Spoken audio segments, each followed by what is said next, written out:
I don't wanna love it, but I have to. Gold teeth, gold chain, and tattoos. There's no one there to catch you. I don't wanna love it, but I have to. I don't wanna love it, but I have to. Gold teeth, gold chain, and tattoos. There's no one there to catch you. I don't wanna love it, but I have to. Alright, welcome in, guys. We are 3 guys, 10 eyes, live from Cloud9. I go by Young Pyramid. It's Ultimate Dusty. Pizza 5,286. And this week we were going to have a guest, but unfortunately some personal things came up, and we are just going with us 3 today. Solo dolos out. It's going to be a big music podcast. We might bring up a little bit about the UFC fights from last night and a week ago, but if that happens, then it'll just be somewhere random. But let's get into it. Actually, we got a surprise guest out here. John Cena is in the building. Wow. You can't see him, but we can. Yeah, what up, dude? That was a horrible dad. How's your day been, John? Good. Nice. That's good. Nice. Anything new coming up with you? No movies or anything? All right. We really tried to give him a chair, but This man said he's just wall sitting this whole time. He's so swole. He's just been sitting here doing push-ups and sit-ups. This man's a freak. All right. So there's a lot of new music out locally and like mainstream. Locally, we got Evolve the Music. He recently went by Evo, but he's going through a name change. He dropped a new EP. It's 4 songs. I'm pretty sure I'm the only one who listened to it because I didn't mention it to these guys. Yeah, I was like, who is this guy? But it's a solid EP to start out. Good 4 songs. I mean, all the way through, it's solid. He's got a nice sound. Go check that out. Who is that again? His name is Evolve the Music. That's all one his word. full name, or is that just his his Apple Music name? Yeah, there you go.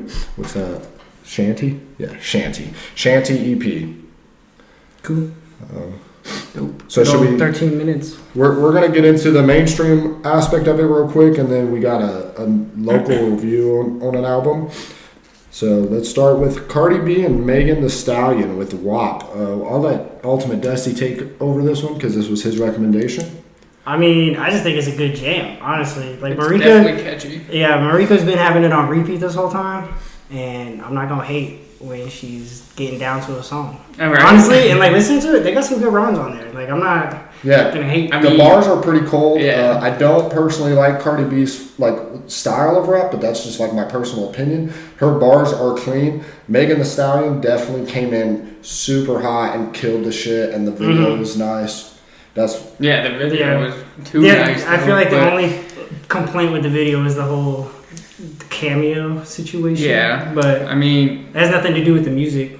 I feel like I don't know. I think it's dope that they're like. It's a good business move because they'll, like Dusty said when we were talking about this earlier, it'll put more eyes that usually wouldn't listen to that type of music on the song.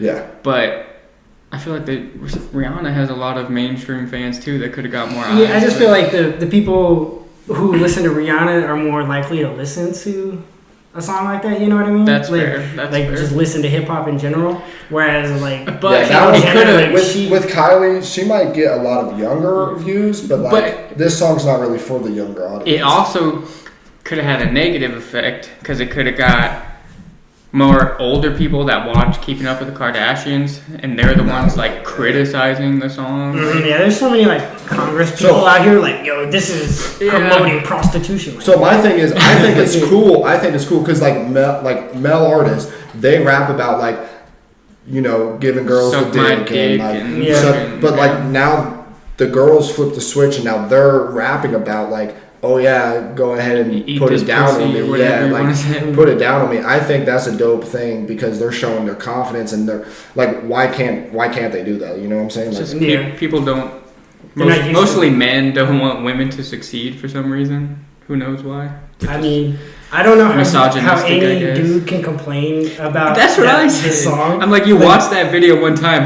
How's the first thing you say? Like, this is disgusting. Like, what the fuck? I mean, but even if you just listen to the lyrics, it's like yeah, they're trying to get down with you. I know. Like, they're talking about that's like as close as you'll get with Meg the Stallion talking about you like that. So you might as well run with it.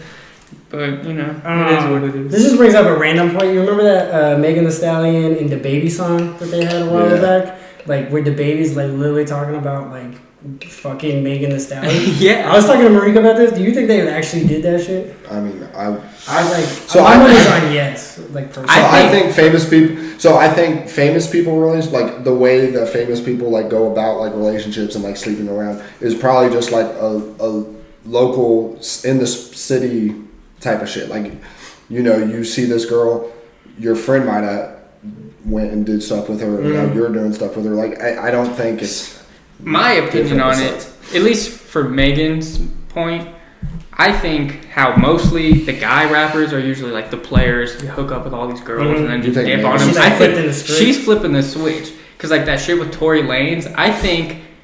She was like, he was her hoe, honestly. And then he got all pissed and like shot her ass or whatever he did. I don't know. What happened with it? There was like no closure. He shot her foot though. Like that was. I heard at first it came out that he was defending her from some drive-by, but then it came out that there was no drive-by and he just shot her because he was like trying to intimidate her. Well, I read that she was like beating his ass though.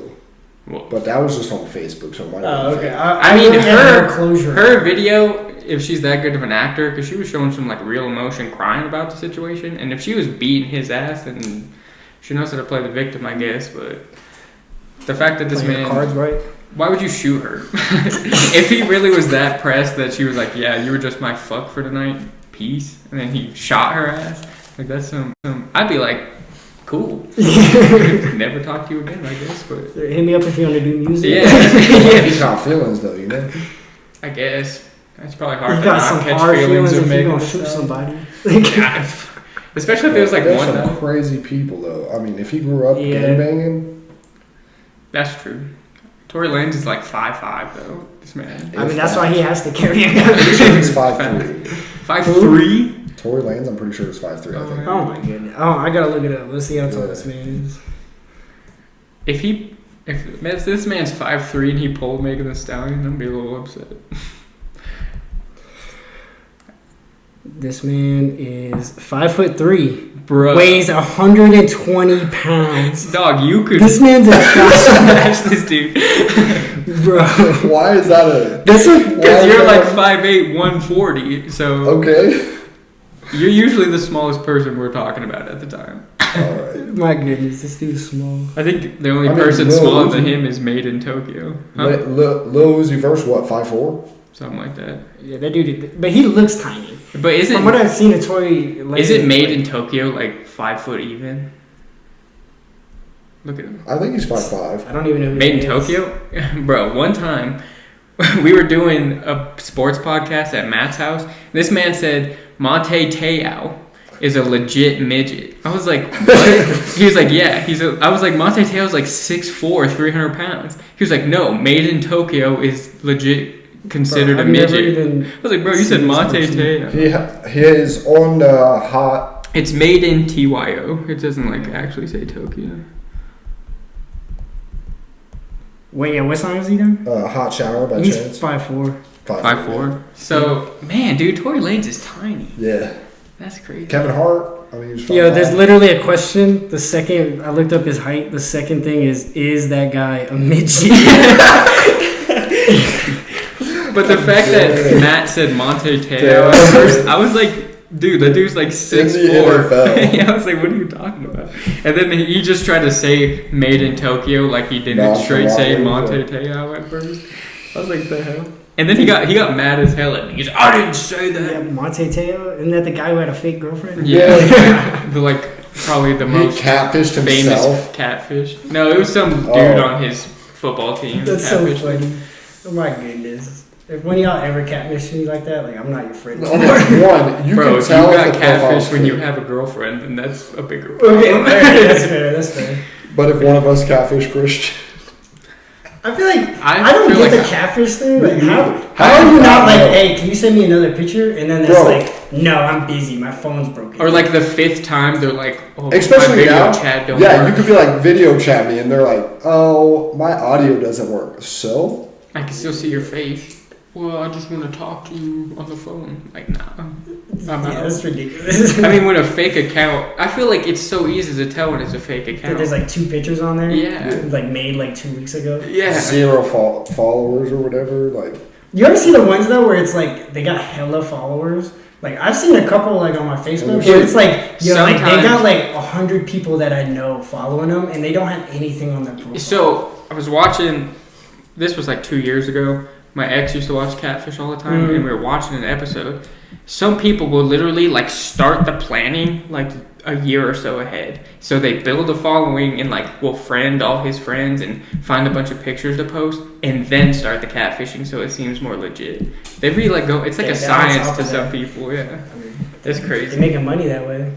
Like somehow. They'd be like conning these people to sending them like thousands of dollars. I just don't. I'm not sending you no money. Like I've been through enough until I meet that like you African princes need my help. Bro, RuneScape taught me everything. Like, hey, can you drop like 50,000 coins? And then it's just a fake person. They never talk. They delete you from their face. I don't think I ever made it at the beginning cave in RuneScape. I never played RuneScape. RuneScape was so fun back in the 6th grade. But working at a grocery store, you definitely see how easy these older people are to like con into sending you money. I've had to stop like 5 old people from buying like Green Dot cards or like Visa gift cards and like sending them over the phone. I'm like, no, you're getting scammed, bro. People try to do it with like businesses like Domino's. So like working at Domino's, people will call and be like, yeah, this is the Domino's corporate. I need you to go open your safe, send $500 to They do the same thing with King Supers. And if you're like, they'll get new shift managers who are like 18, 19 years old who don't know better. Yeah, this one guy who worked at our store for like 10 years knew about scams, got scammed one night and sent $3,000 to whoever scammed him over the phone. And he still had a job. My goodness. Anybody else would have been like instantly fired, but this dude was like, I don't know. Grandfather didn't. He was like scamming. He was out there, like, so I feel like they didn't want to fire him. Oh, okay. But they ended up firing him recently after like 50,000 complaints by customers. All right, so to stay on track, moving on with anime. This is I'm just kidding. Random podcast. Podcast. What I say, like podcast. But this is a random podcast. We go wherever we want. With the new music, we got Amine. He just dropped a new album. It's called Limbo. Pretty fire. How many songs is it? 10? 12? It was like 10, I think. I'd give it an 8 out of 10. It's probably his best stuff, honestly. Dang, it's that long? Yeah, it's 14. So, all the way through, it's a good listen. Each song transitions well. See, that's the only problem I have when I listen to a song, like, or an album beginning to end, is like, don't know the song name, so I can't like pick what my favorite song was at the time. That's my problem too. But it's like, I feel like the first time you listen to it, you have to listen to beginning. I mean, that's how like I feel like they should be. Yeah. And if they're like broken up, I feel like it's not a good album. Even with like A Boogie with the Hoodie, because like that's my favorite artist and I have like the most hours to listen to him. Sometimes I won't know the song name because I'm just listening to it while I'm delivering, and that's me. Because I feel like the first 1 or 2 times I'll listen to the whole album beginning to end, and then I'll start like picking what my favorite songs are and like adding them to playlists and stuff. But yeah, Limbo, definitely go check out. I just like how it started. He was like talking about, this is that shit you play when you're going to pick up your homie from jail. Yeah. I don't know what that's like, but it sounds like I like how he would talk about how his, kind of like you said, how he had like a sophomore slump. He kind of like, he has like snippets of him talking about how like people were criticizing his albums, his last 2 albums pretty much after. I mean, he had Good For You, and then he had 1.5. Then there was 1.5 was the one people were heavily criticizing. I wasn't a big fan on it. Yeah, it had a couple songs that were like, oh, I could like listen to. Yeah, but Good For You was just fire. Like, I still think that's his best, even after the new one. I don't know, Limbo. Limbo's good, but maybe it's just because this one really touched you. Yeah, I don't know. I feel like the beats and the melodies he has on that album are like so. Without your permission. Huh? I didn't hear the first part of that, but alright. That's it touched you physically without your permission. We're all about consent on the Three Guys, 10 Eyes podcast. This podcast is brought to you by consent.com. Is that a real website? I don't know. I bet you. I guarantee that's a website. Probably. Does it mean what you think it is? Honestly, probably not. No website means what you think it does. Did you see? So this is kind of off topic because it's like has to do with UFC. But Darren Till, this man is hilarious. He made a whole website called CovyCovingtonIsABum.com and just literally posted about him all over this website. And then he there's this writer for MMA Junkie. Darren Till was like photoshopping his face onto like Dana White, Michael Bisping and stuff. His Twitter account was literally called Michael Disting for like a month, and he just had his profile picture as that. But he photoshopped his face onto this MMA Junkie writer who's like always the first guy to get interview questions at the press conferences. So he like posted the picture of his face on it. It was like, oh yeah, I got the first 187 questions. That should kill me. Anyway. So the dude's just a troll? That's hilarious. Yeah. Especially since... Is he a good fighter? He's pretty good. He's the one who just fought Robert Whittaker. Oh, okay. Yeah. He lost though, right? Yeah. It was close though. I mean, Robert Whittaker kind of won. Whittaker was in control. Yeah, but it wasn't like domination. Oh, okay. And he tore his ACL in the second round, I guess. But ever since quarantine started, he upped his meme and shit posting game. What else he gonna do? Yeah, for real. Just train and shit post is like all he did. But anyway, back to the Amine album. I'd just say check it out. That's all I got for that, really. Yeah, that one was fire. There was also IDK and JID. Yeah, they released a collab song called Serial. Honestly, that's one of my favorite songs out right now. 10 out of 10. Yeah, the chorus on that thing is crazy. All their ad-libs are crazy. That song's just tight. So I honestly got on IDK literally like when I checked this song out. I checked out all his other music. IDK is definitely slept on and the most underrated artist in the game. That man's just cold 10 out of 10 all the way around. Fair enough. Because I don't, besides like me and Dusty and then now you, I don't hear anybody talking about that man. No, he's cool. Listening to his other albums and stuff, like all the way through, like literally everything is just easy to listen to, banger. Yeah, and honestly, I didn't even hear about this man until he started having more features with Denzel. That's how I found out about him. Well, it's not like he was like popping. Yeah. Honestly, I found out about him when he was on Madden, yeah. Oh yeah. When I heard that song, I was like, oh, I know this one. Yeah. But like that's what's wild. Like IDK is actually like a super talented artist. I still haven't looked into JID more, but I'll do that. Probably. JID's kind of hit or miss with me. I mean, you guys don't seem like you like fuck with Cole as much. No, and I feel like that's like he's definitely got a style like similar, J. Cole. Yeah. Mm-hmm. I mean, I like J. Cole. What's Cole's group that he got? Dreamville. Yeah, because he's part of that. Yeah. I knew that. I know who JID is. I never heard of IDK until you guys started talking about him. But yeah, Serial definitely. It's just crazy that like literally like last week you were talking about both of them, and then all of a sudden they drop a collab song. I was like, yeah, that's tight. So since you went through and like listened to a bunch of his stuff, like what albums were you fucking with the most? My favorite was probably I Was Very Bad. Yeah, it's classic. Yeah, and it was like from 2017, I think. Yeah, he's right. I did a lot of research about this guy because he moved into like my top 10 at least. I listened to that album probably 4 times already, and you found out about this like 5 yesterday. days ago. Yeah. Well, I started listening to him yesterday, and I listened to it like 3 or 4 times. I like that one. Both of his with Friends, IDK with Friends, are both really good. I think the second one is probably better than the first one. And that one dropped this year.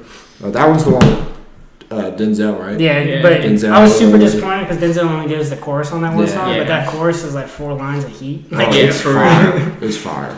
But I mean, honestly, I did not hear a song that I did not like. Yeah, I was a real big fan of the Is He Real one. Yeah, I really like the story. Is He Real is really good. I like the story for all of his albums, though. That's the thing. Like, I even went back to like his very first album on Apple, which is Empty Bank, right? Yeah. Empty Bank, yeah. So that one even has a good story. It's like about like he's getting calls from like the debt collectors, and he has like $30,000 in debt for a recording studio, and the dude who's like trying to collect his debt is like talking shit to him, like, how the fuck are you in debt for $30,000? Like, I can get like $500, or not $5,000. He's like, what? And then like he's calling back in the middle of it, and he's like, yeah, your minimum payment is $234. He's like, why the fuck can't you make a $234 payment? Like, come on, dude. If you can't make it, just call that girl Diamond up that you keep doing these collect calls to. Like, she can't spot you some money. Like, come on, dude. Like, $230, dog. And like, it's just all the way through is just solid on every single track, and the transitions between each song, like how it just flows from one song to another, is like Jaden Smith like. And I don't know if everybody listens to Jaden Smith. I don't even know if you listen. Yeah, I listen to Jaden Smith. But like not like deaf, but like silent was tight. Blue and Pink, like they're like 4 separate songs, but they like sound like one whole song. Especially Pink, that might be like one of my favorite music works ever. Yeah, like the way that like all flow together. Like literally, like I was listening to it in the car with someone one time, and they were like 20 minutes in, they were like, dude, this song's long as hell. I'm like, oh, we're actually on the 4th song. And they were like, what? I was like, yeah, that's how cold it is, just how the flow is. Yeah. Because like each beat starts a certain way, and then it starts like then it changes and ends, and then starts that ending way on the next song, and it's like a whole it's so tight story. Yeah, I don't know if I've listened to those as much in depth, but I like Sire. Yeah. And then I didn't give... Sire has... Pink is on Sire. It's the first song. It's the... Oh, okay. All right. I thought it was like a different album. And then it's just like... It's P-I-N-K, but, you know, spelled out Pink, but they're 4 different songs. And then Aries has Blue, and it's just the first 4 songs, and then it goes into the album. Gotcha. Okay, but on Aries, Noise with Tyler, the Creator, is definitely my favorite I think song. You had it mixed up, though. I think Pink is on Aries, and Blue is on Sire. Okay. But either way, on Aries. Noise might have Tyler's best verse in a couple years. Really? Like, it's so maybe great. Ever. Like, that's so good. But there's another... What else came out? Oh, so MGK dropped his album Cover. There's only 3 songs on it right now. If you have Apple Music, I know you can pre-save it. It's called Tickets to My Downfall. It has Bloody Valentine on there, which is already released.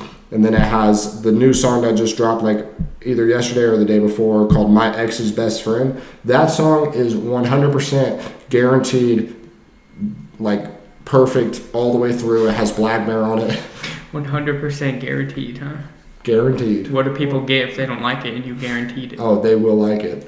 I thought it was ass. I haven't listened to it. I know you guys told me to, but I kind of dropped the ball on that one. No, that's alright. There's a lot of new music out there. I think there really is. I definitely think. How do you feel about this like kind of pop punk rap mix going? So like kind of like X, because like you like Vic Mensa's newer stuff, right? Yeah. It's kind of his MGK's newer stuff is kind of like that. And like X and like Lil Peep and like Nothing Nowhere. See, like I was telling you guys like before, like I kind of just fell off of him, like because so he started off like doing the same thing. Gangster rap. That's all he really was. I really liked him when Lace Up dropped and all that. Like I was heavy on him in high school, but then like junior or senior year, I kind of fell off of him also. I kind of listened to like Wild Boy and stuff like that, but then I didn't even listen to like Hotel Diablo like when it first dropped. But Derek just kept pushing it on me, so I was like, fine. So then I finally started listening to all of his like recent stuff. Nowhere near like his older stuff. No, and like it changed quick too, because like you know the song "Sell." I don't know who's the original person, but it's like "Sell." Oh yeah, AWOL Nation. Yeah. What's this man talking about? What? He said Black Flag.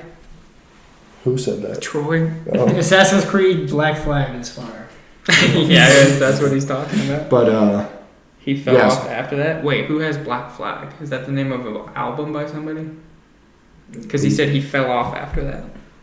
Who? I don't know. But no, so MGK, he kind of got off of that towards what's the album called? I can't remember the album, but like, so he had Admission. Yeah, look it up. Okay, General Admission. That was still kind of his sound of like gangster rap, and on that one, the only really songs I really like are like Alpha Omega, Till I Die, and that might actually be like the 2 main ones I listen to. Then on Bloom, Bloom is when I started getting back into him because like I started listening to it, but at first I would only listen to the second half because it was more of the going into the Black Flag was an MGK mixtape. Oh, but punk rock like style. I listen to Bloom all the way through now, and he does rap a lot more in the beginning half of it, but it's not like overpowering gangster type of Yeah, I get you. like, you know. And then these songs right here are all more of like he's starting to learn the singing aspect of the music, and that's when he started evolving. Then you bring up Binge, I actually did not like. But then you bring up Hotel Diablo, and all the way through this, including the skits are funny. The songs are all straight fire. He does like some rapping, and then some like where it's like the punk pop rock rap type of shit. Candy's a really good one. I'm not a fan of Trippie Redd. So even like there, it's still a good song. I'm not a huge fan of Trippie Redd as well. But like that song is really good. Yeah, the song is fire. I Think I'm Okay was like what put me on the Hotel Diablo album, and that's with this dude named Youngblood, and that's where he like really introduced the pop punk rock rap. Like it's not like that's when he started introducing it even more. So wait, where's the AWOL Nation thing coming? The sale? That's since it's a cover. So he covered that. Oh, okay. Right. He absolutely destroyed that beat. Yeah. So on this new one? No, that's a cover, so it's on YouTube. He's done a lot of like covers of songs. Like he did like Rage Against the Machine. Oh, yeah, he wasn't good. Oh, it's super fire. No, Denzel did Rage Against the Machines, and that he has almost all these like since he started doing the like rock type stuff. He's had Travis Barker produce and play the drums and stuff for him. Oh, seriously? Yeah. So like so fire. But the only one for some reason that's able to be posted on streaming sites was Misery Business cover. I don't know why. I think Hayley Williams probably like said like because Hayley Williams might be one of the coolest people in music because she's just cool with like everything. So I'm pretty sure she let him stream it. But most of his covers have to go on YouTube because he can't make money off of it. Because you can't make money off of somebody else's beat. Cover, so MGK literally has killed everything he's touched since 2018, basically. 2019. So, I mean, I think even before that, 2017. Like I said, Binge is like the only one I didn't really like fuck with that much. I would say Bloom was pretty good, but Hotel Diablo, since then, I feel like he's like hitting his peak. Oh yeah, and like on YouTube, there's a few that are like YouTube exclusives. Smoke and Drive, like I told you, Pretty Toxic Revolver. That one is deep and it's like hits the whole time. In These Walls, deep hits the whole time. Like it hits your soul. Like. I knew I should have listened to these. I just kind of dropped the ball. He has like a single called "Why Are You Here" too that he dropped. That one, that might be that's the top 3 songs by him for me. Okay. So that one won't be on the album. That'll just be in the singles category. Gotcha. And then he did a "What's Poppin'" remix, and I think he's probably the best verse to like spit on "What's Poppin'." You know, like out of all of them, even better than Wayne. I think so. Okay. Is that all for the new music this week? Besides the local review?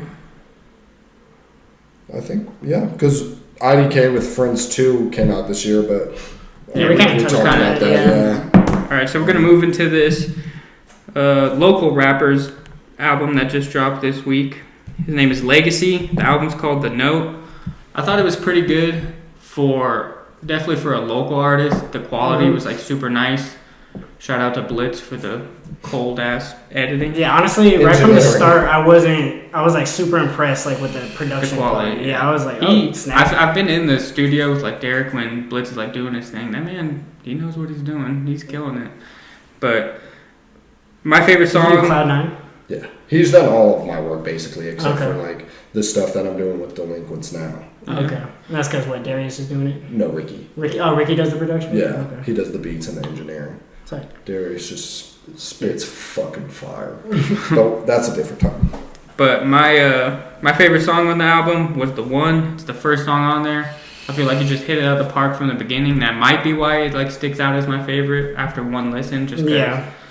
But the only thing I would have to say maybe negative wise is I feel like his flow kind of got repetitive the later half of the album. Like it just like seemed like it was different beats, but it was kind of like he was still the same flow every time, which I feel like kind of just comes with. What would you experience. Give it as a rating, like out of 10? I would say a 6.5 out of 10. So solid. Yeah, I was saying that like a 7. Yeah, right around the same area. My favorite song on there was "Silent." That song is just a banger. It's like a wait, what do you call it? A cipher? Just a bunch of different people spitting on it. So the way it's set up is Evo is on the hook, and there's only 2 hooks. But Stevie Stone, who is a major artist, he's signed to Strange Music. He's a bigger mainstream artist. He's an underground but signed artist. Yeah, gotcha. So he was here in the Springs. Legacy took advantage of that, and that song definitely has been a banger since I've heard it first. That song's probably been out for 6 months, I think, now. Okay. I just think right from the start, like, you got that little, like, Riley intro on it. Like, I love when songs do that well, because, like, some songs they'll just throw in, like... And it doesn't fit. Yeah, they'll just throw in, like, a quote or something, and it's like, what was the point of that quote? But, like, it just starts going off after that. Get real violent. Yeah, that song is real nice, honestly. Yeah. That's probably my favorite. Just because I kind of like the, like, heavier, like, I don't know. Yeah. Like rap like that. Yeah. So both of the songs that are your 2 favorites, so the one and Silent, both feature Evolve the Music. Like I said, his name used to be Evo, so that's why it's under there as Evo. Mm-hmm. But he just branched out and changed his name to Evolve the Music. You've definitely played me some of his stuff. Yeah. And he's definitely one of the coldest locals right now. Like his hooks are always catchy.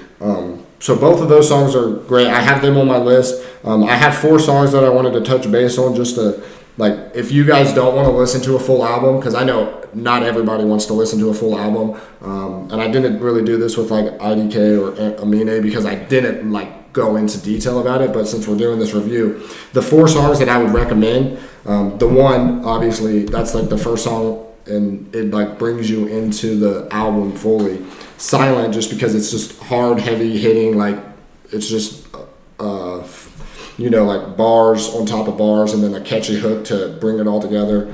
And then JEM, and I talked to Legacy a little bit about, like, the meaning of the album, and then, like, I would tell him, like, which songs I was feeling and, like, all this. And JEM is about his homie Joshua, I think. I can't check my phone, but I think his name is Joshua, and he mentions the name in the album multiple times. He hung himself, so it like really hit him hard, and he's put his emotions out here. Yeah, definitely like the story that he was telling about the album. So like, and that's why I think, like, even if your complaint is that it gets repetitive, it's like that's why I feel like he was making the album. That's what the album's like for, the topic that was hitting the most. So like, that's really, like, JEM is literally all about one of his good friends that hung himself, and how it hurt him, and, like, all that stuff, and then another one is Moving. I feel like that. So I've known Legacy for about 3 years, and I feel like this is like the best I've heard him flow, the best, like, bars I've heard from him, and I feel like it's just an all around good song. That song, personally, I'd give a 10 out of 10. With the album itself, I'd say 6.5 to 7. Just a few things to touch up. I think he could have used a female feature, honestly, just because it is a more like emotional album, and female vocals just bring you in more, in my opinion. And I know it's hard because we're not, I mean, Legacy's still a local artist, and he's not on, like, the grand scheme of the mainstream level yet, but bringing a female artist would have just, like, added a little touch to the album. Yeah, and I definitely could have seen, like, if this was a poppin' album, like a Billie Eilish, like, feature on there for sure. Sure. I feel like she would have killed a couple of songs on here. And even in the Springs, I know I've met multiple female vocalists that can hit notes or, like, feelings that will, like, work well with any scene or, like, any emotional song. And even if you have to write the lyrics for the female vocalist, it'd just be a good addition. Right. I do like the feature choices, though, even though there was only 2 songs and 2 different features. So Evo, he's always been one of my favorite local artists. Just his sound, his style, and so I feel like that is a good choice. And then Stevie Stone being not like super mainstream, so he didn't like break the bank, but like big enough to get him like some more plays. Yeah, a little bit of plays, and then like that addition of like a heavy, because his voice is heavy, like, you know, it's like it hits. It's not like one of the lighter underground rappers. It's a heavy hitter voice. Right. So that's something I enjoy with the album. Yeah. Is the features he chose. I say overall it's definitely what is this his first album? Like, this is not his first album. I think it's his first album fully. I don't even know if fully mastered and like putting on stream. On Apple Music, he has Concussion, which is like a little EP. Okay. But he's had a few. This is definitely his most complete and like on the same topic the whole time, and the whole like that's definitely something he improved. I feel like that's definitely one of the biggest parts of music is like putting out stuff that people can relate to. But like also while hitting your own like it's personal stuff from you, but that you know can relate to somebody else, even if it's not like a direct to that person, like just because they can relate to it, they'll automatically gravitate towards it. And I feel like at least the most popular artists, a lot of times they don't really do that because they might have like a ghostwriter or something like that. I feel like the best music that people will like really put on their top 10s is usually like something that was personal to that artist. So I feel like it's an easy listen, good all the way listen through. Yeah, I enjoyed it. It was definitely good. And I always like finding new music. So especially in the local scene, we're trying to promote local artists in this community. So hopefully in a few months we can get him on here to go into detail about like his thoughts on the album and like how it is like in that moment, you know, because it just released. So like in a few months, see where he's at mentally, or like and how he feels about the feedback he's got. And then the new stuff that's coming out as well. Yeah. So while we're speaking about community, I feel like this is a good segue. We still got the blank canvas up here. We definitely want to fill this up with some artwork. The studio is very bland and white, and it's like a cream white. But I'd love to get some artwork up here. So if you got stuff, send it our way. We're more than happy to look at it. I bet you I can get my friend Megan to paint some stuff on there. She has really good artwork. And like honestly, like the art doesn't have to be anything to do with the show. Yeah, no. It's just if you want to see her shit on YouTube, honestly, send like it to us. Her stuff is so original. Like I've never seen anything like it before. I mean, she's done like paintings of like the Joker, which were super tight. But and then if any artist listening wants to like paint some like galaxy type stuff, since we're the Cloud9 studio. Yeah. So our plan is to have all the walls covered in local artwork. So if you guys want to paint anything that you'd like to donate, if you have to music tapes, or even if you don't want to donate it, if you just want to lease it to us, you want to give it to us, like, hey, put this on for like 5 or 6 episodes. Yeah, and we'll show all your artwork on all our socials.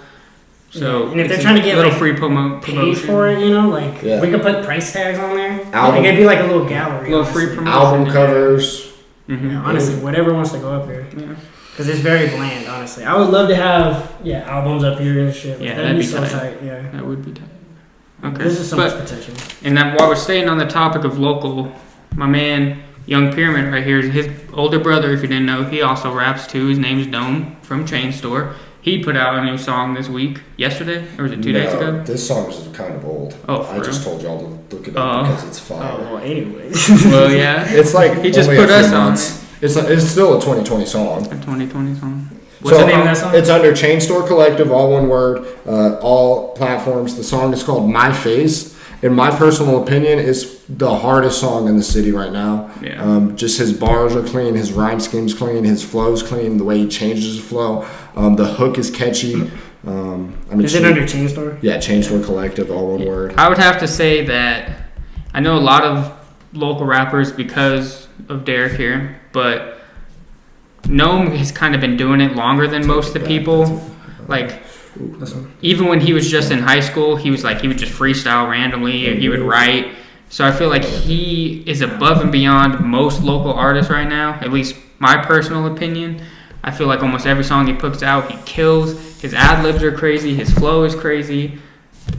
Gnome is definitely someone that needs to get popping, and the fact that he hasn't yet is honestly a tragedy. But if you haven't, not even just this song, just look up all of Gnome and all of Chain Store songs. Yeah, another song. So a song that just dropped. It dropped on YouTube, I think, Monday last week, and then it was on all platforms a little later in the week. It's called Take You Back by the ChainStoreCollective and then a Vet Life music group, and they're doing a little project called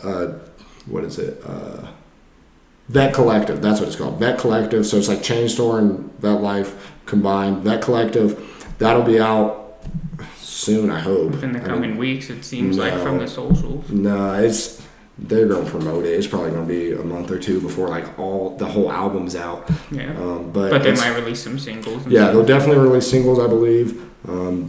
Blitz, who is the engineer and one of the group members in ChainStore Collective, he has some solo shit coming out. I have a song with Blitz on his album that's coming out called Death Note. Vet Life is always coming out with new stuff. They have new stuff more. They're probably the most consistent with new stuff. They drop singles left and right, full albums. Like they're just pouring it out. Yeah, so definitely a lot of local music to check out. And honestly, don't sleep on the local scene. I feel like Colorado Springs is ahead of. Sure. I think we're on the come up in like everything. Everything. Art, podcasts, sports. Yeah, sports. Yeah, I've been seeing a lot of, like, since we left high school, I feel like athletes in like our local scene have been like showing out. Yeah, the coaches are like changing and the high schools are getting better. The talent from coming out of high school is getting better. I mean, Kylie Shook from Mason Ridge just got drafted to the WNBA. Mm-hmm. I mean, it's crazy how much Colorado Springs is growing. Yeah, and I mean, because like,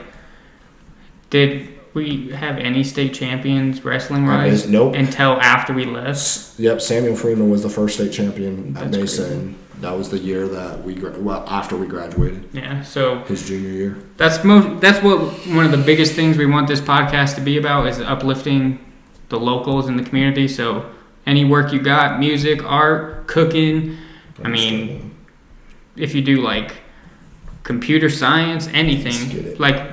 Today we were supposed to have an aspiring teacher on here, which also our boy Dusty is an aspiring teacher. And unfortunately she had some unforeseen events happen, so we hope to get her on later. But that really shows that we're not just looking for one single talent, we're looking for an array. So anybody who wants to come on, we're here for it. This man leaving right in the middle of the podcast. Middle of the podcast, this guy's gone. But good thing we have a bathroom in the studio. Yeah. See, we're coming up. We went from a dining room table to a pretty legit place with a bathroom. We got a dog in here. We had to kick the dog out. My boy Slade. Yeah, he'd be trying to knock stuff over. That's all right. To be honest, somebody told me literally today, no, maybe it was yesterday, that they thought the podcast was just going to be about music. Honestly, I'm the only musician in the group of us three. I just know more musicians than I know, actually I know artists too because of the music scene. It's not like... Yeah. Like I was saying before, today wasn't supposed to be just a straight music episode. We kind of had to set up something on the fly. Yeah, we're going to get a little real with the whole COVID situation, going back to school. But we can still, because we do have an inspiring teacher. What up, dog? So how do you feel about this COVID situation coming to school? Like, how do you feel about because you're still in college, right? Yeah. So you have to go back to Pikes Peak or UCCS? Yeah. You have to go to the campus, right? Yeah. So a lot of my classes are online, but a couple I have to go to in person, which is ridiculous. Yeah. It makes you feel a little weird. I'm not a fan because, from what I've seen in my college campuses, there's a couple thousand people there every day. Touching the surfaces, and I don't know how I'm going to keep my 6 feet distance, so I'm keeping my mask on 24/7. And I just look at these schools that are already opened up. We're right down the street from Fountain Fort Carson. They're open? They're open. I don't know if they're open yet, but I see there's 1,000 cars out in front of that school. Yeah, the elementary school down the street from my house, there's a ton of cars out there. So even if it's just the faculty, they are stocked up in that school, and it's not. I'm not a fan. I think they're rushing it.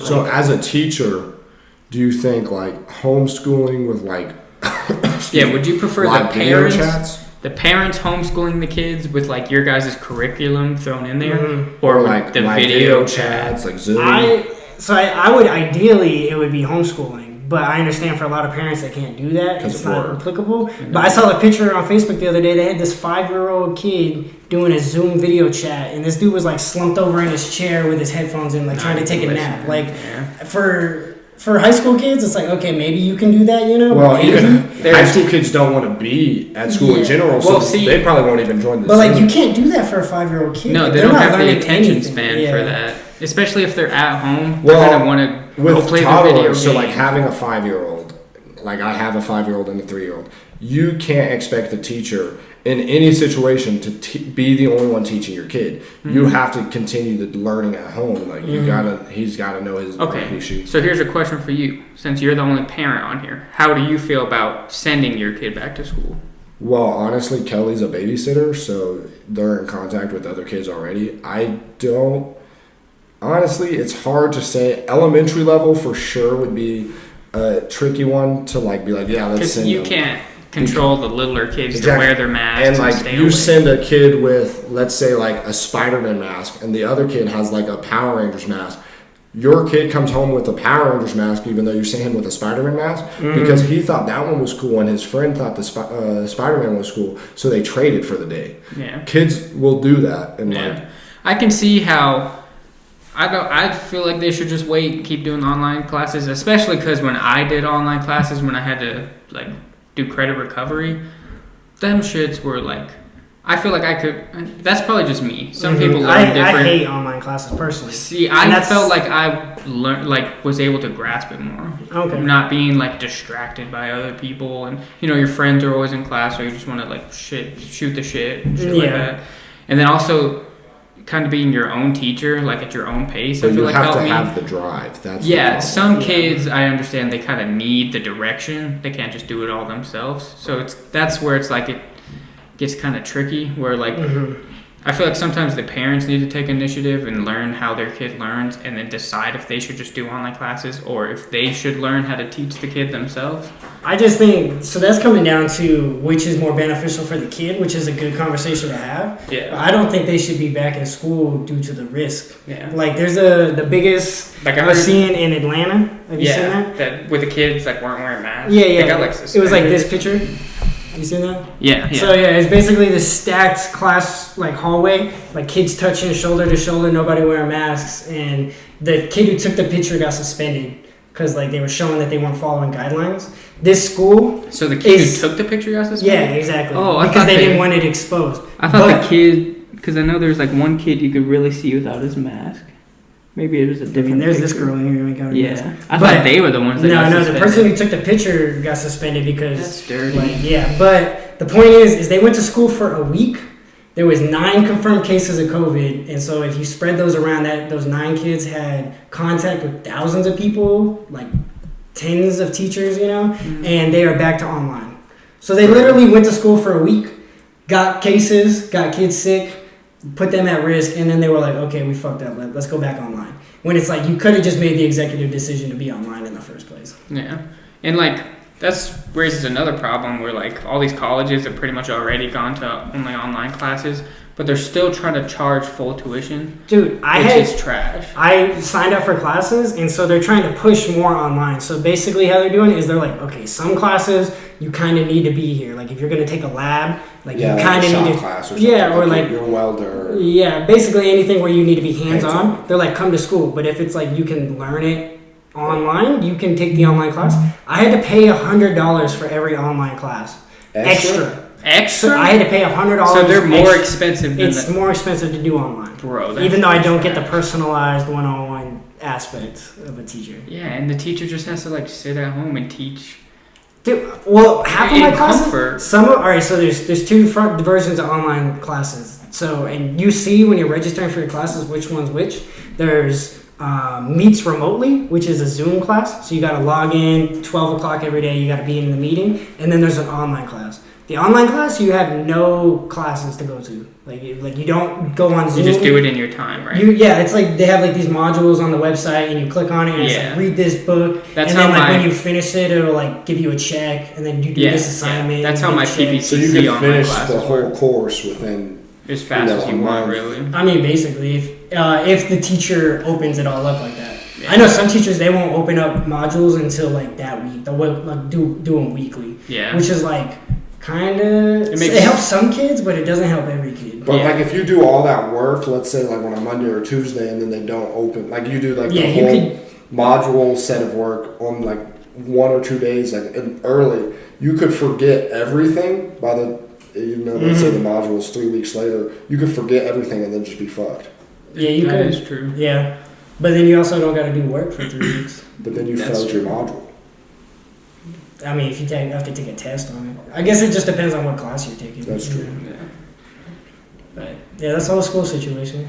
It's crazy. It would have been nice to bounce ideas off of another teacher, but yeah, we'll try to get her on at another time, maybe Christmas break, something like that. Yeah, because it's going to be a completely different situation in a couple months. Yeah, and that actually might be better because in a couple months from now, we'll see if the kids were at school, if they actually sent them and how bad it was, how many COVID cases rose or whatever it was, and we'll bounce ideas. Hopefully we'll kind of in a similar vein. Did you guys hear college football? Like they're suspected to delay everything next week. Yeah. Yeah, I did hear. I know some conferences already did say they're going to spring, but most of the major ones haven't made a decision yet. But I thought the ACC decided that they were going to keep it and do their. Well, obviously, if it's an executive decision, but they like. I think it's like an NCAA decision to cancel. Okay. But the ACC already released like a rebranding of their schedule. They did. And same with Big Ten. Because most of them were doing like just in conference games. Yeah, one out of conference and then the rest with no fans or whatever. But that's how basketball works because at most there's like 5-on-5 on the court, and then like a couple bench players on the bench, and then like the coaching. But on football, there's 50, over 20 people just on the field at one time, and then that's not including not the refs, the 50 to 100 that are just sitting on the sidelines, and then the team staff. Yeah, it's ridiculous. Coach, assistant coach. I feel like say there's like in an NFL stadium without fans, even if there's no fans. There's like 1,000 people almost still just on those. So I feel like 1,000 might be pushing. That's like with like all the like camera crews and everything like that. Yeah. I think you may be pushing 500. Yeah. Okay, even then 500. That's still a lot. I'm not denying 500 compared to like watching these NBA games where there's maybe 40 to 50, and they're in the bubble. But the bubble is easier for basketball than it would be for the NFL. You can't bubble, Yeah, unless like. I know they were trying to push for that, like how Texas has like 3 or 4 stadiums or whatever it is. I was talking about Southern California. Oh, Southern California. Yeah. How they got like multiple stadiums. That's maybe would work, but even then, that's like so many people to keep track of. I don't think that plan even accounted for like hotels, living accommodations. And that's another reason the NBA works is because it's literally at Disney World, which has hotels on site, so they don't even have to leave there. Yeah, they just have to. Also, it like I feel like NBA players are much like they're more used to being on the road anyway. Yeah, like when they're on the NBA season, like they don't expect to be chilling at home. Yeah, but NFL, you're like sitting at home for 2 weeks, and then you got an away game, and then you come back and you have a home game. Exactly. You know, it's like NFL or NBA players have definitely got accustomed to like bringing their gaming systems and just they might bring a couple family members with, which is pretty much. I still love that old school LeBron photo of him dragging his PS2 controllers and his PS2. I mean, like honestly, that's what I would do if I was an athlete. Even if I was in the NFL, my game system's coming with me anywhere. Because like, might as well. At night in the hotel, what are you gonna be doing? Like, I mean, I'm sure they're like calling some girls and stuff, but I'm not a player, so I'd be playing. I'm a video game player. Yeah. So. But you're saying NFL players are players? A lot of them. Any different rich athlete, rich actor, rapper, they have a player phase for sure. We were just talking about this earlier, how Megan Thee Stallion flipped the script on him. That was this podcast, bro. But that was rappers. I'm not saying any famous person. Anybody who gets clout and fame, you're telling me they're not loyal to their college girlfriends? I'm not putting them all. Dwayne Wade wasn't loyal to his 30-year-old wife, so. Okay, so we kind of got off topic, but I mean, I feel like when it's like us on the podcast, we can do whatever. Yeah, that's true. Like when we have a guest, like that's what the conversation is driven. Like we said, we kind of already did our whole music thing, so we got one more music thing, but we should have our rankings. What's the time we're on right now? 55. So the rankings right now. Let's hit the rankings. So we're at an hour. We kind of were trying to figure out how to fill the time since we kind of had a last minute cancellation and we had to kind of go off scratch. So we ended up coming up with going into the Cardi B and Megan Thee Stallion WAP. We came up with top 5 artist collabs that we wish would come out with a collab, either song or album. And should we just do it like we each lead? 5. 4. Who wants to start? So I'll go with my number 5. So honestly, this order isn't. It's kind of hard to like. We didn't have time to really think about what. You don't want to just talk about your 5 real quick, and then like we each talk. How do you guys want to do it? Because I feel like I didn't do an order. I just we could do that. All right, you can start your 5. I guess I'll go first. So the first one I was thinking about is the Underachievers and Denzel Curry. I feel like they both just bring so much energy. Have they collabed on a song yet? I don't believe they've had a song together. I've only listened to very little of the Underachievers. Dude, okay, I recommend if you can listen to the album The Rain. So you like from what I've heard from what you're talking about, you love a story in an album. Yeah. That's like basically, hey, you can look at your glass half full, but like you still got the glass, you know. And they're from New York, right? Yeah, they got that. They give me they give me kind of like a Flatbush vibe, kind of. Yeah, moving into that, I got Flatbush and Suicide Boys because they. Oh yeah. They just like I said, I love energetic songs. Yeah. I love a little violence on there. Mm-hmm. And I saw Flatbush open up for Mac Miller on Halloween on the Rocks. Yeah. That man those dudes can perform. So Flatbush and the Underachievers are both in Gnome's top like 5, 10. Yeah. Really? See, I was so big on Flatbush in high school. Like, I think I discovered them sophomore summer into junior year. Mm-hmm. And I don't know why, but I just fell off them after we graduated. I've slowly kind of got back into them, and I've missed a lot. Yeah. And they're still cold, so I need to really get back into them, but I like that collab. Gotcha. Miko, what is it? Miko Darko? Darko. What's his dude? Johnny Darko? Then what's Meat? Are you talking about the movie? Meech? No, he's talking about the rappers. Okay. I was like, I thought you were talking about the movie. Meech is Meech Darko? No, I think it's just Meech and then. The Darko doesn't ring any bells. I don't think there's a Darko in Flatbush. Oh. We can look it up, but. That man's can spit. Okay. One of the Flatbush dudes can spit. I mean, they all can. They all can spit. All right. I feel like there is always one kind of standout usually in groups. Mm-hmm. Yeah, like in South of Hell, it's Lucid. That's your own group. You can go ahead and say whatever you want. Anyway, number 3. My number 3, it's just the classic J. Cole and K-Dot. Been waiting for that one for a while. 2011 or some shit. Dude, I just think like they kind of got a good little vibe that would. They would put out hits for sure. Yeah. I don't know why they haven't and why it's always a tease. If it's maybe they haven't even talked about it. It's just like fans teasing it. I almost bet it's fans teasing, but that's like if there's like so much hype around it, like. There's no way they haven't met in passing at least and been like, hey man, you know how much money we could make off this? Yeah, like the fans want it, and then it was just like they can go on tour like Kanye and Jay-Z did and make millions of dollars. Oh yeah, no doubt.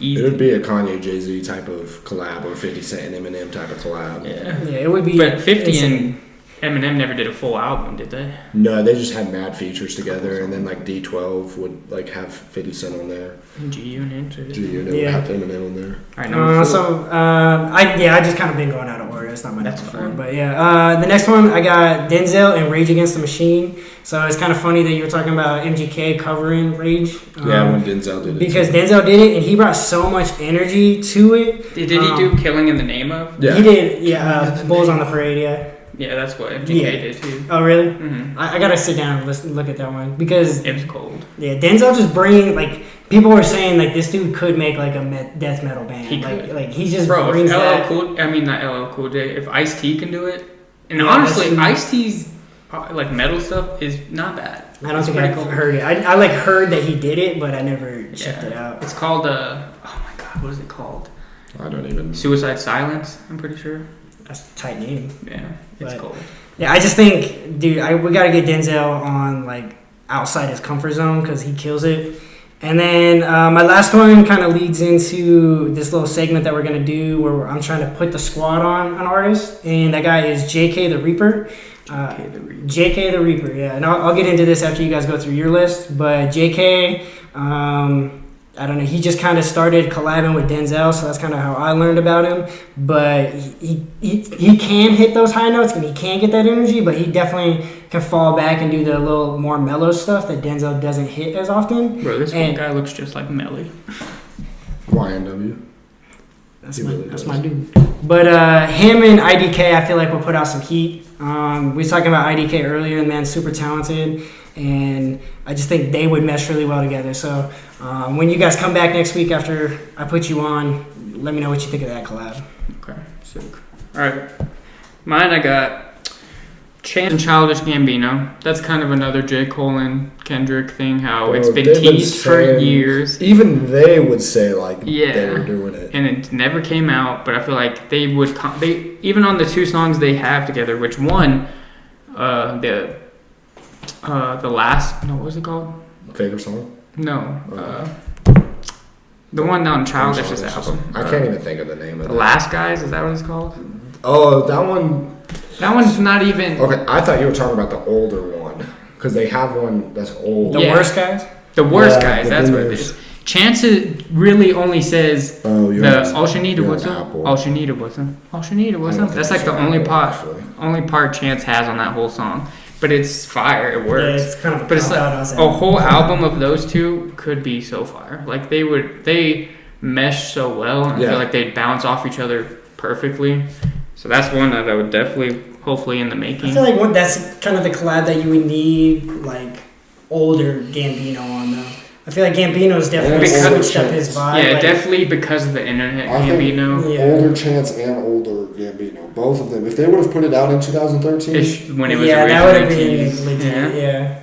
All right, this one I got 3 people on. It'd be Denzel Curry, Vince Staples, and Earl Sweatshirt. I feel like those dudes, they all got different flows, but I feel like they would match so well. Mm-hmm. And they kind of rap about similar things. And I feel like they could just put on like a hit, like where they just kill it. And I feel like people, they always pick one guy to do a chorus, but I feel like multiple people on a chorus would be cold. Like, you remember when... like I was showing you with Trans. Yeah, and when Earl and Casey Veggies and Vince Staples were on that song, and Earl and Casey both did the chorus together. Oh my God, what's that song called? It sounds familiar. Earl's project? It was on his older one, yeah. Is it Earl and Casey? Yeah. They used to put out hits. Bro, Casey Veggie was so underrated back in the day. Dude, Hive. It was called Hive. Hive. Yeah, and honestly, that verse, like I kind of knew about Vince before that because him and Mac did the collab and then that mixtape together. Yeah. I think this might have came out before that show we went to. Maybe. No, maybe not. Because it was like 2013. Yeah, that verse that Vince has on that song really put me on Vince. Like, I was like, dude, this guy's cold. So I started looking into everything, like 9,000 Degrees and all that stuff. It was super cold. But Northside Long Beach. Yeah, North was tight. So yeah, I feel like a triple collab with them would be super tight. And number 3... Sadly, both these artists aren't with us anymore, so this can never be a reality. But Juice WRLD and Lil Peep, sometimes you just want to get in your feelings, and I feel like they would definitely put you in some feelings for sure. Number 2, these guys have both been putting out like heavy pop punk type rap, and that's MGK and Vic Mensa. I feel like them on a collab, one song, album, whatever they wanted to do, especially they both are working with Travis Barker, so they both got the chemistry already. It would be so fire. I really hope that they come out. Both of them are about to release albums soon, so there's potential. There's potential for it, so let's hope so. And then my number 1, I know we weren't really doing an order, but this is would definitely be my number 1 if we did do an order. It's Kid Cudi and Mac Miller. I feel like even if Kid Cudi just did the chorus and then Mac spit the like verses, it would be like so fire, like untouchable. They were 2 of my favorite artists when I was in high school, so I feel like that. I feel like they would mesh really well together. Yeah, like, they both got that like, especially like older Mac, like after watching movies and on, where they both kind of were having a more universal realization of things. Like they kind of seen things in different lights than most people, maybe from the drugs or whatever it was, but. Honestly, I feel like fame can be drugs. Yeah. That's Flatbush. This guy's name. Michi Darko. Yeah. It definitely, fame could be like a type of drug and change you. And I feel like both of them were kind of on the same, like, they were kind of sad, but also, like, living, like, such a crazy life. It's like uplifting sad songs. Yeah. Like, they'd, like, it would definitely be, like, some sad, real stuff, but then they'd also be, like... It's just spaz. So that'd definitely be my number one wishful collab. So we wrote this list in like 5 minutes, so I definitely did not set an order. I just wrote a bunch of names down. To start, I'll do so I have one local artist on there, and I think Gnome and MGK doing a song together would just kill everything. Like MGK's vibe, and then Gnome coming with some bars would just be sick. Then 3-person collab, I got Kyle. A lot of people don't know who Kyle is, and it's weird. Bryce Vine, a lot of people don't know who Bryce Vine is. And then Skizzy Mars. You guys put him on me, but I didn't. Do you know who Skizzy Mars is? I know who Skizzy Mars is, yeah. So I think those 3 they have like similar vibes, similar sounds. Kyle and Skizzy Mars have both worked with like similar people like G-Eazy, Hoodie Allen. Yeah, I'm pretty sure that's how I know Black Skizzy Bear. Mars. Yeah. When I was in my big G-Eazy phase. That's honestly, G-Eazy put me on Kyle, and since then I've just been a big Kyle fan. Yeah. So I think those 3 would work well together. I got A Boogie and Polo G. They've both worked with similar artists as well, and I think the way they both rap would just mesh well together. R.I.P. to X. Him and MGK, like how Christian said about Juice and Peep. I think they would make like a sad banger type of song, especially with like their both sense of mixing rock with rap, and X doing some screams behind MGK's like hook. That would be solid. And now this last one I think should have been an album before X and Juice passed. Ski Mask, the Slump God, X, and Juice. Ski Mask was best friends with X growing up, like for the longest time. Then he lost X, started becoming best friends with Juice, and then lost Juice. So I think those 3 working on an album together, we would get like some real like heavy like rhyme schemes and like rapping, and like Ski Mask flow is just insane, and the fact that X can like rap like that, and then Juice shows he can rap like that on Syphilis and Nuketown, and then you get like the deeper like into your feels type of stuff with like the X and Juice, and then if you listen to like Ski Mask and X's older stuff, like how they like yell and they just go crazy, like how Dustin was saying about the energy, like the energy would just be insane, and then you would just like have some like sad shit, and then like some more insane energy, and like I think that would just be a sick collab album. For real. Speaking of Ski Mask, y'all heard his newest song? The Burn the Hood? No, I haven't. I didn't even know the dude dropped a new album. It was not an album. A new song. It's kind of short. It's like 2 minutes. I feel like a lot of these artists are gravitating towards those. Have you seen the like pictures of him in like the Clan Buster suits? Like they look like Ghostbusters. Oh yeah. That's what it's from. The music video for that. Really? Okay. It's pretty cold. It's literally just talking about like beating the shit out of the Ku Klux Klan, which I feel like most people would agree with. So. Nice. I gotta like get like add these dudes to like where they'll notify me when they drop new stuff. Yeah, it doesn't do that for a lot of music. Even if you follow them, I feel like if you follow them, it should. But even if you subscribe to like their YouTube or like if you if you put that little bell on YouTube, it'll tell you. Really? Dude, yeah. I wonder. There's got to be an app where it's like, yo, Denzel just dropped a new track. There should like be that. I feel like the most you could do is you can like get notified when they tweet something, but then you begin all their tweets notified. Yeah. I mean, not just certain ones. Yeah, like I follow like some of my favorite artists, but it's like I'm not following all the artists. Me neither. I'm not big on following celebrities just because they got so much interaction, so many people follow them. They're like, and it's not personal enough for me. Like I like to have personal interaction with who I'm following and stuff like that. So the only people I follow celebrity wise is Rich Brian and Lil Nas X because they're hilarious. Their shit posting is like top tier. Yeah, it's like so funny. Yeah, like I follow a couple Broncos and a couple like Penn State football players, but I really like the Penn State football players because they're still kind of lower down yet. Like they're still like a deck below, you know. So they still be interacting with people and shit. So that's kind of cool. All right, so the final segment will be Dustin's What are we naming this segment? This is our put on, our weekly put on. Yeah. Weekly put on. All right. So like I said, it's JK the Reaper. This guy. If you're watching this on YouTube, I will link it in the bottom, and I don't know. It's gonna say JK the Reaper like right here, maybe right here. You said 3 songs, right? Yeah, I got 3 songs. So yeah, this dude was on Dark and Violent from Denzel's first I don't even know if it'd be called an album, but N64. Yeah, his first tape. That blew him up. But I'm not gonna recommend that one. But the 2 songs, because I don't want to focus too much on his connection to Denzel. I want to show him for who he is. So the first one is City Boy. It's on his album Digital Tears, and so that album follows. Basically, he got in a big breakup with his girl, and it's real funny. There's a skit in there where. Yeah, bless you, my bad. Yeah, where the dude, one of his friends walks in and he's like, "Dude, are you still sad? Fuck that bitch, let's go party." And then he gets into some hype stuff. But the very first part of the tape is real sad. But City Boy is a little hype song. Ray Allen is the second one from Grim Shady, his tape, and he gets hype on that one. He puts on everybody that he's collabed with, and he just spits mad heat. And then the last one is a single, Suicide Note. He brings a lot of energy to that one.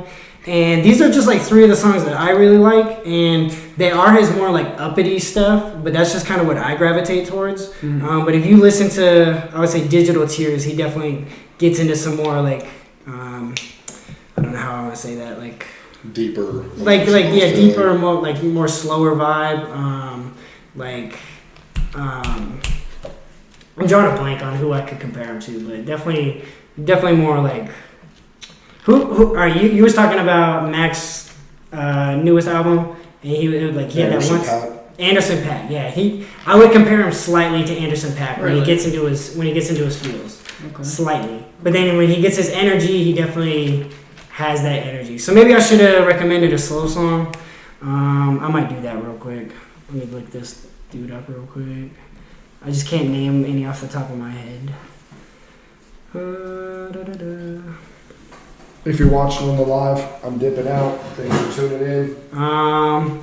Check out Bonnie and Clyde if you want a little sadder, slower song. And that's on his Almost Angelic 2 EP. And all of these are on Apple Music or Spotify. He's kind of still a little underground, not too popping, but I feel like he has potential to blow. Right. But yeah, that's my put on this week.